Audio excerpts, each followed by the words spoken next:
Hello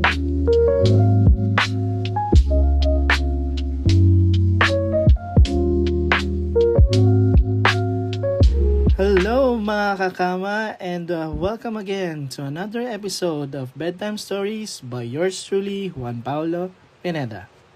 And guys, we are now on our episode 11 of our topic for this podcast is about chasing pavements. Yes, you heard it right. It's about chasing pavements. Like the song of Adele, like, should I give up? Or should I just keep chasing pavements? Yung habol kayo ng habol pero hindi naman kayo mahal. Aww.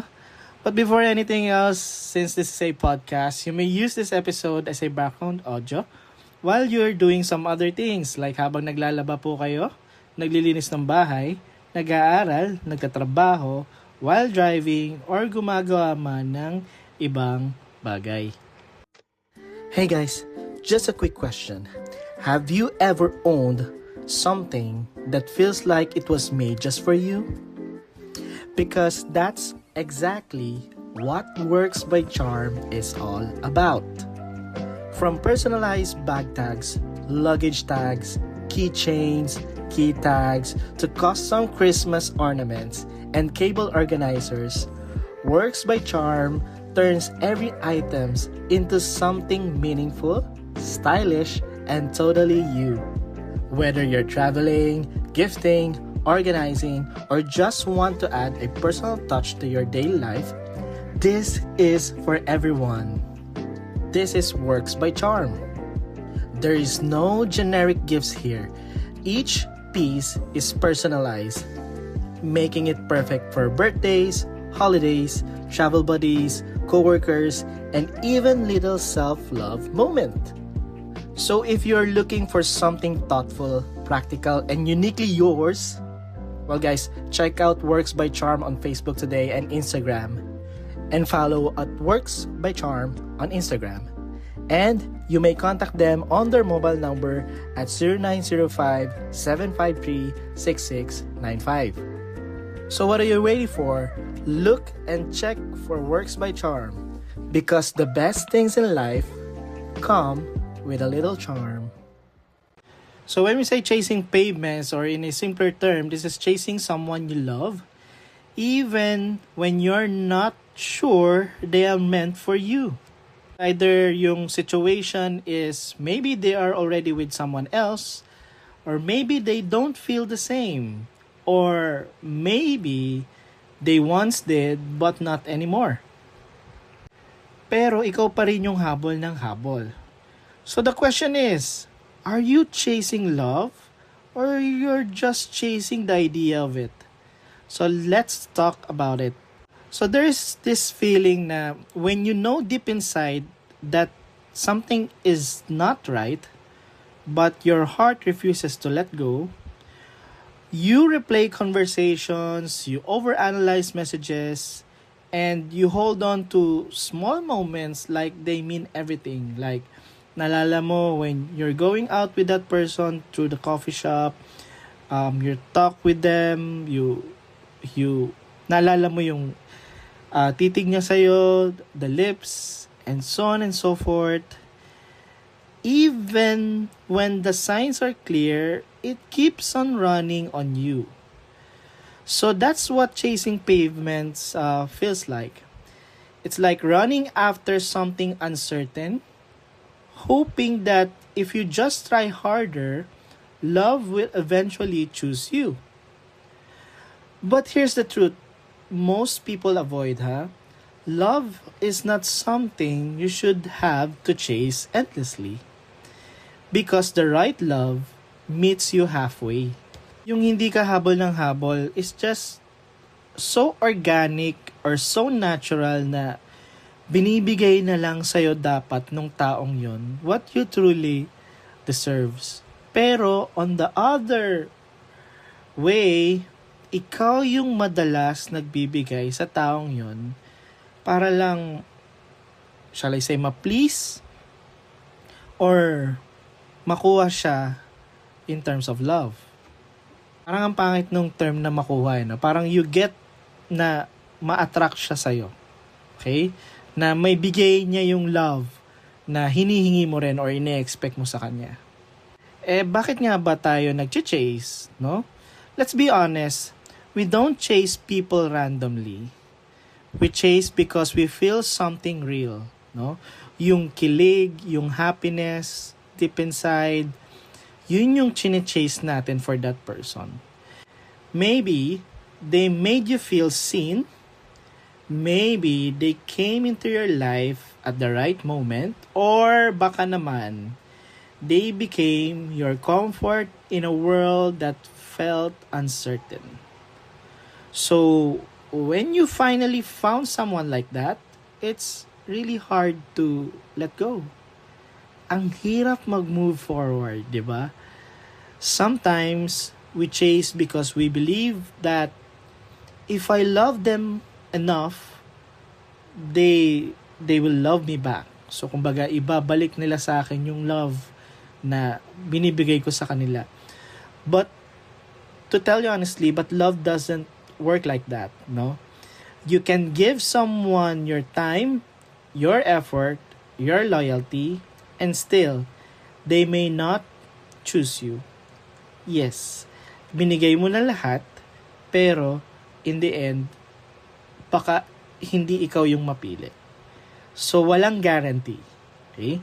And that doesn't make you unworthy. It just means that they are not yours. It is meant to be na hindi talaga siya para sa'yo. Okay? So, loving someone who isn't yours, well, that's probably the hardest part, no? Loving someone who laughs with you, who talks to you, and maybe even cares about you, but at the end of the day, they belong to someone else. Yun yung masakit. Okay? Or, they simply, sabihin na natin, they don't belong to you. Okay? So, you start asking yourselves questions like, bakit hindi ako? Diba? Why don't, or shall I say, why do they have that I don't? Am I not enough? So, ito yung mga questions na tumatakbo sa isipan mo. But to tell you honestly also that love is not a competition, my dear.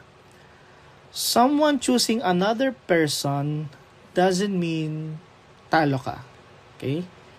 It just means that you were never meant to be in that person's story. Okay? And I know that hurts because your feelings are real, your feelings are valid, your intentions are pure, but sometimes, my dear, real love doesn't mean the right love. Okay? So when you're chasing pavements, there's something dangerous about the word almost. You're almost together, you're almost loved, you're almost chosen, because the word almost gives you hope, just enough to keep you holding on.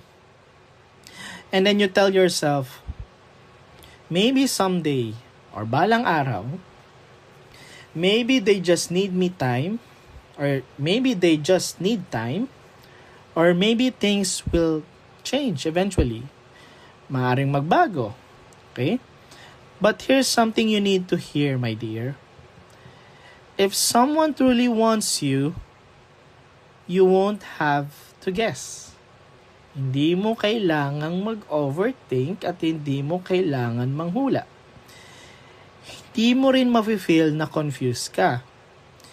You won't feel like you're fighting for a place in their life. Hindi mo dapat maramdaman na parang nakipag-battle ka or pinagsisisikan mo yung sarili mo sa kanila.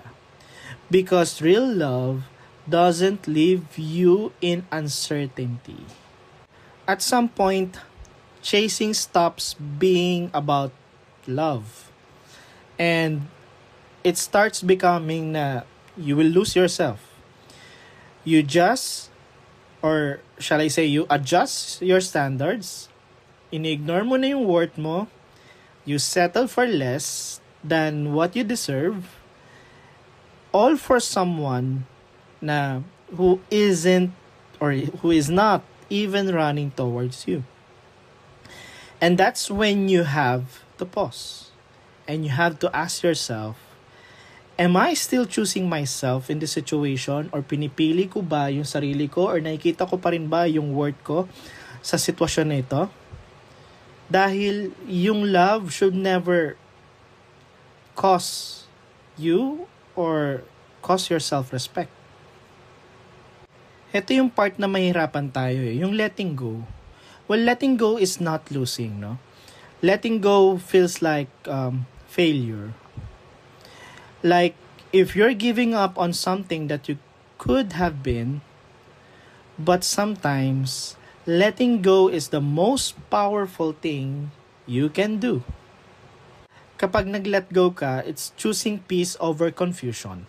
It's choosing yourself over uncertainty. And accepting that not all love stories are meant to last. And that is okay, my dear. Because every time you let go of the wrong person, you make space for the right one. Okay? Sabi nga nila, when you let go of the person who truly loves you pero hindi ka naman mahal, no? It creates space in your heart for the right one. It prepares you to love deeply for the next one. You learn what happened, natutunan mo yung mga pagkakamali mo in that situation, then you will apply it to the next one na mas magiging maingat ka na. Okay? And when you let go, well, that's the time na papasok na yung healing. Healing does not happen overnight. Merong mga araw na mamiss mo yung taong yon. Okay? Maalala mo lahat ng mga nangyari, yung mga ginawa, yung mga effort mo. And hindi biro yon, no? And hindi madalian yung pag-heal mo. There will be days you miss them. May mga araw na titinan mo yung mga social media profiles nila. There will be days you want to message them. There will be days you question your decision. And that is normal. No? But my dear, healing begins when you stop romanticizing what was not real. When you stop replaying what ifs and start accepting what is. So, take your time. Feel everything. Damhin mo lang lahat. Umiyak ka ng umiyak. Do whatever you want. But don't go back to something that broke you. So when you're in the healing process, ma-realize mo you have to choose yourself again. Kasi 'di ba, ang una mo namang minahal yung sarili mo, hindi naman ng ibang tao. So you are broken, para kang shattered pieces of glass. You have to collect again or recollect again yourself, and then you have to choose again yourself. You have to love yourself again, no? Here's the most important part of this episode, okay? You deserve a love that is certain. A love that does not make you question your worth. A love that does not feel like a constant chase. And that starts with you. Choosing yourself. Pipiliin mo muna uli yung sarili mo. Respecting yourself. Valuing yourself. Loving yourself enough to walk away from anything that does not choose you back. Okay? Because at the end of the day, the person you should never have to chase is the one who truly loves you. Okay? Ulitin ko. The person who you should never have to chase is the one na talagang nagmamahal sa'yo.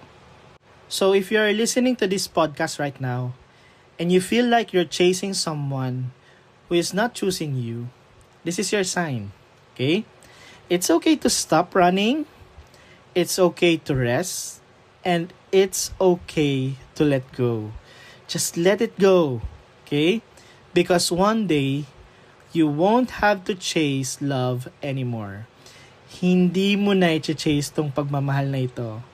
And it will eventually find you and magsistay siya forever. Okay? So I hope you enjoy this episode. I hope you enjoyed listening to this episode about chasing the person you truly loves, or you're chasing pavements. And again, no? True love will find you and it will stay. Okay? So I hope you have a good day, and just believe in yourself. Love yourself first, okay? So thank you for listening. Bye-bye.